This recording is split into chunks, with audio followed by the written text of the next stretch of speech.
What's happening, guys? Welcome back. Thank you for watching another video. Don't forget to like, subscribe, hit that bell icon, comment any questions or concerns you have. Today we're going to actually be talking about air pumps and water heaters. So I have done some videos on some of the tanks and stuff I have. All together, let's see, we have two 30-gallon tanks, another three 30-gallon tanks. I have a 25-gallon tank, two 10-gallon tanks, and I also have a 55-gallon tank long. So as some of you may know, that's actually a lot of water. And right now I'm running three 20 to 60-gallon aquarium air pumps from Walmart. Just again, things I picked up over many years. I'm also running two 20 to 30 gallons. And I think that's for the most part it. I kind of wanted to start conserving on the wattage, just because the wattage, well, with all those combined, is a little bit on the ridiculous side. And we like our fish here, we want them to stay happy, so we're also trying to think of something a little bit cleaner and that we can use in the long run. Now, those of you that have seen my video about sourcing, I had talked about meeting up with a guy who used to actually breed different types of aquarium fish, mostly angelfish. So for 80 bucks we got hooked up with a pretty insane air pump. So for this one, we're going to be doing a little bit of a review about a Vivo Sun air pump. This is going to be 102 watt. Just so you know, this is insane for what we need. This is stupid insane. But we do have some other systems we're wanting to set up. So this will definitely help out. Also, my tanks are spread out throughout my house, and we actually have some outdoors. So what we'll probably be looking into doing is seeing exactly how many tanks we can connect to this thing without damaging our pump. We'll probably use like maybe a 3/4 inch PVC tubing throughout the house, and then just have little diverters off of that. Eventually I do want to go ahead and maybe raise some brine shrimp myself. I have done that before. I really enjoyed it, so we're thinking about doing another setup like that. Again, out of mostly recycled materials, things I may build myself. And maybe later I may try to build my own fish tank. To be determined. I've had a lot of fun kind of recycling tanks, so I may go ahead and opt to build one of my own, just make it look unique, a little bit fancy, if we have the time and the supplies. So anyways, we'll go ahead and get started. For those of you that don't know, these are known to get hot.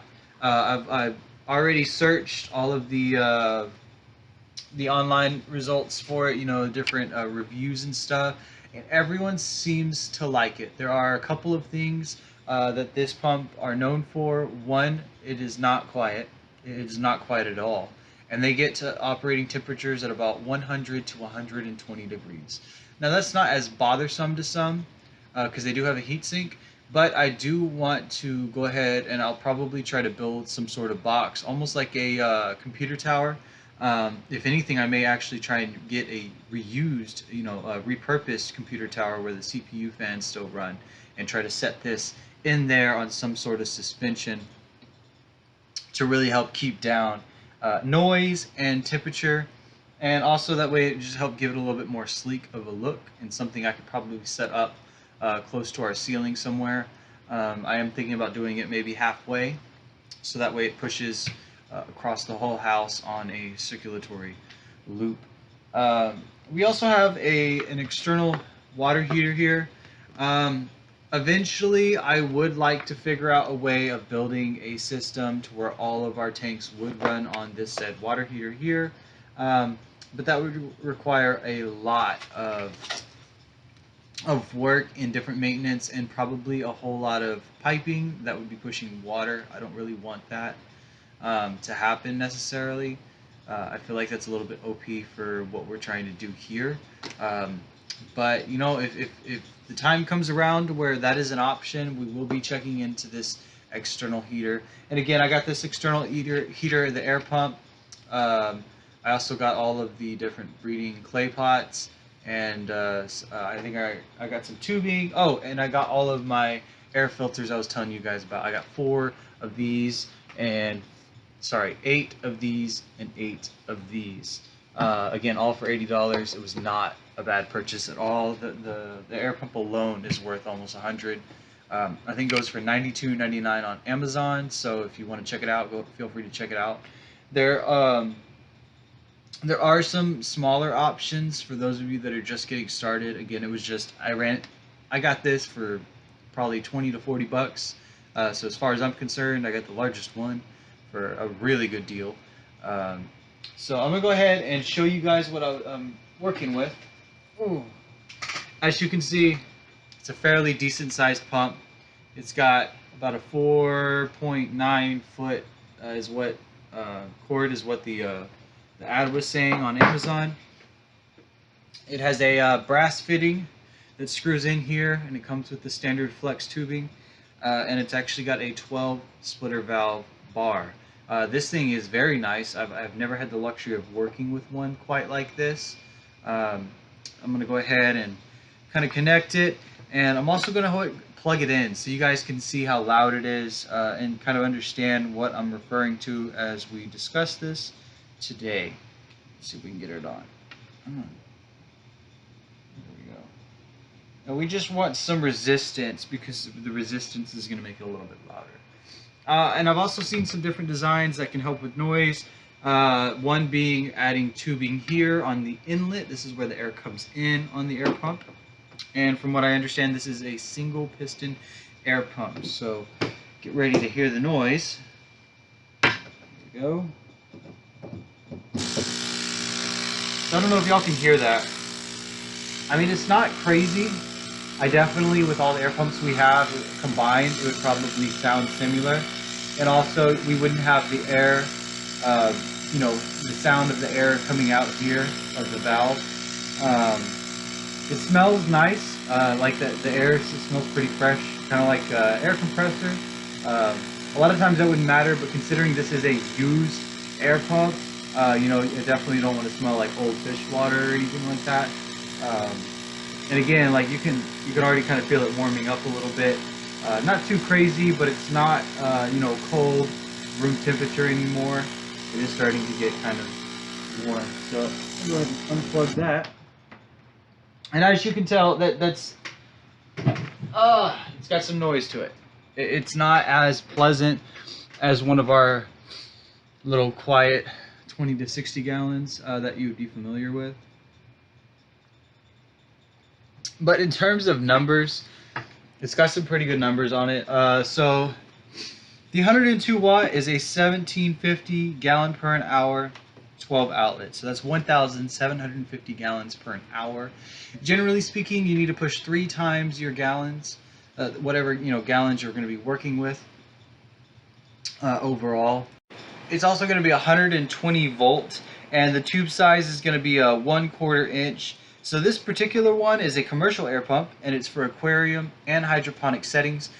Which that's the other reason I really like it, is that if I do have some extra, as you guys know, I do have indoor setups that I use, including, and again, if you haven't seen the video, go check it out. The cloner that I built, the hydroponic aquaponic cloner that I had going, I can also tie something like that into this system, and I will be building it with that in mind. Let's see what else we got here. It does claim to be ultra quiet, but again, as I demonstrated, it is far from that. It sounds just like an air pump that you would be fairly accustomed to. The motors from Vivo Sun, from the research and stuff I've been doing, are actually fairly high quality. People really like them, and a lot of aquarists, I think I'm saying that right, people in the aquarium hobby tend to like this brand. Not only aquariums, but again, people that do hydroponics, different aquaponic setups.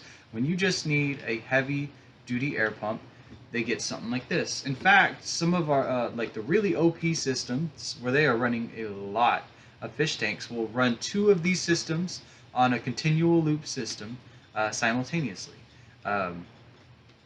So something like that, you would actually have a PVC that goes all the way around your room and returns. It's a nice circle, and then you have 2 of these pumps plugged into it. you know, with the you know, and they all have their box and their cooling setups and everything. But I mean, these guys put out, and I mean, to be honest, running a full-on aquarium room that's double stacked, you know, where you at least have two row all the way around. That's a lot of water. That's a lot of water. So two of these, not too bad for a system like that. That in mind, the only reason we're going to be using this again, this big of a system, is the distance we're going to be pushing it.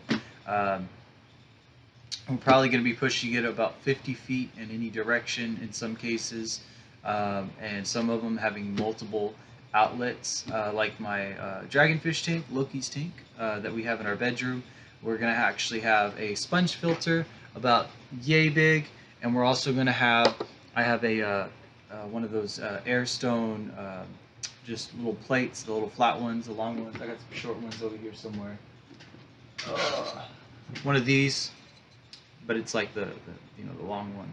We have one of those going in there. So again, it's going to be some experimenting. I'm pretty happy with the pump as is. Like again, it was a absolute steal when I picked it up. Um, it is going to be definitely a learning curve. I'm not sure if it's something I'm going to want to run all the time, you know, 24/7, 365, even though that is what you're supposed to. I am thinking about maybe taking like 30-minute breaks 1 to 2 times a day, depending on the heat. Since they are indoor tanks, it's not really going to get as hot in the house as it would outside, so I don't have to worry about pushing as much air necessarily, especially for the tanks that I have. I also have plants in some of our tanks, and we would like to start planting in more of our tanks. So in terms of energy efficiency and everything, it just seemed better to at least attempt to see what we can do with something like this. Starting out, we're probably just going to run a couple tanks on it, you know, see how we like it, make modifications to it, see how we can keep it cooler. That way, whenever all the systems for the actual pump itself are built, we can worry about building a loop system then. But starting out, we can just, you know, run a couple lines to it, see how we like it. If I don't like it, I'll probably pawn it or sell it, or maybe even trade it for a different air pump, and find one we like. Because there is a possibility I'm gonna actually have to end up with 2 or 3 smaller versions of this throughout the house. Basically, I'll figure out the wattage we're using and then figure out how we can drop that and make that system more efficient, because efficiency is key here for us, and we've pretty much found where we want all of our tanks. You know, we're fairly happy with the placement and everything. So like I said, we have like 300 gallons almost of water that we need to aerate, and this is going to be it, and it's large enough for us to tie other systems into. I've never used, so in terms of our external heater here, like I said, I've never used one before. This one I also got in part of that deal that I was telling you about. This, from what I understand, has never been used. We'll go ahead and see if we can open it here for you. I'm not, like I said, I'm not 100% sure if I want to use this yet, but if I do find it feasible, not all of our tanks are currently running on a water heater. That's the only reason I'd be looking into it. And really, I have almost a year, because, you know, it's March, and I don't really have to worry about any of this until about October, November, when it starts to cool off, and that's when I can look into, you know, installing a water heater. It's a pretty sleek design. It's nice. Like I said, it's just, I'm not 100% sure I want to be running water throughout the entirety of my house, fish water.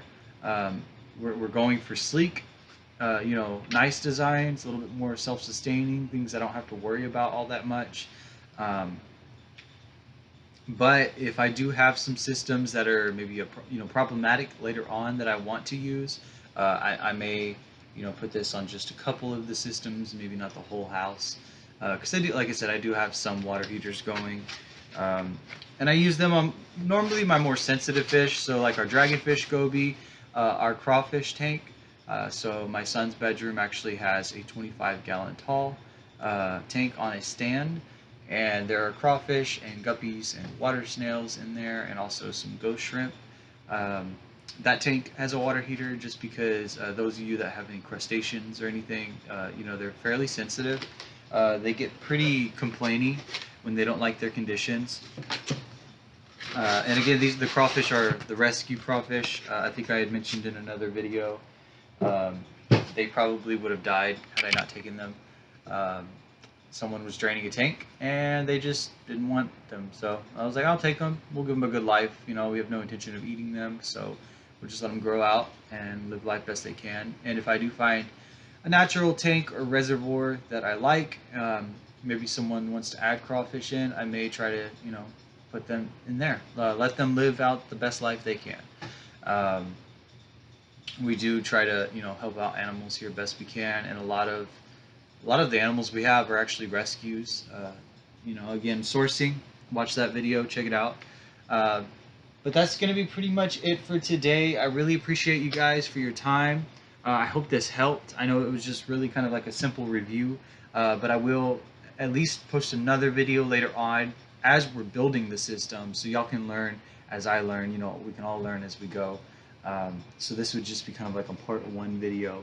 But again, like, subscribe, comment any questions you have. If there's any material you want me to cover, don't be afraid to mention it.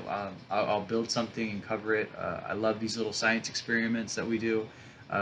So have a great day. Be nice, be kind out there, and have a good one.